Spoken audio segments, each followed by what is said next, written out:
Be ready. 5 seconds.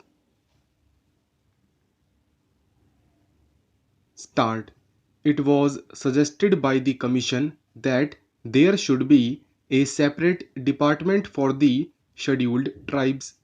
This matter was considered in the conference, but it was generally felt that if the scheduled castes and the scheduled tribes are separated to be dealt with by different departments, there will be a good deal of duplication of work because two sets of officers will have to traverse the same area and more or less consider the same problems.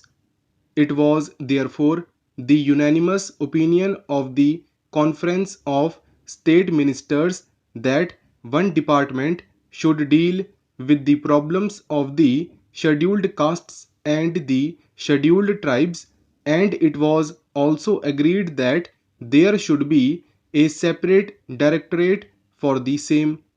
If there is a separate directorate, then it can concentrate on problems concerning the scheduled tribes. It was also suggested that this directorate, which will have to be set up in all the states and especially in states where the population of the scheduled tribes exceeds 1 million, should also look after the work relating to the denotified and the nomadic tribes, in addition to, as I said, the work relating to the scheduled tribes.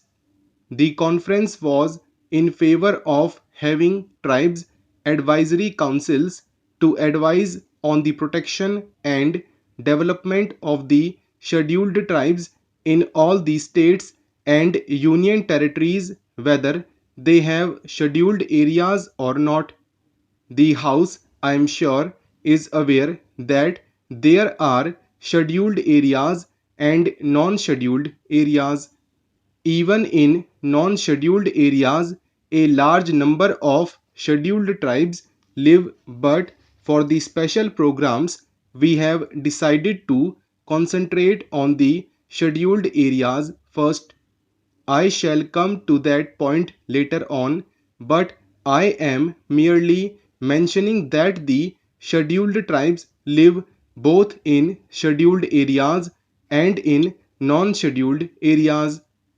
It was decided that wherever at present there is a combined reservation in the services for the scheduled castes and the scheduled tribes, separate percentages of reservation should be fixed by the state governments, and it was agreed that the state governments would instruct all the local authorities like municipalities, panchayat samitis, zilla parishads, etc. to follow the policies laid down by them in regard to the representation of all scheduled tribes in the services. It was decided to have a small committee of officials from the Tribal Welfare Department and the different departments at the state level to ensure coordination. The conference also agreed that there should be a section under the Chief Secretary for evaluation of the tribal welfare program. If all these and other decisions taken at the conference are implemented with speed, as it is hoped they will be, there will be considerable improvement of the conditions which exist at present. I also want to mention, madam, that we were told in the conference that this work was going to be entrusted to the Zilla Parishads and Panchayats, and some of the schemes which have to be implemented in the rural areas will be executed by the Panchayats and the Zilla Parishads. Well, I welcome this suggestion, but I only wanted to caution the district authorities and the state governments not to leave everything to the Zilla Parishads and Panchayats and have no supervision and watch over their work.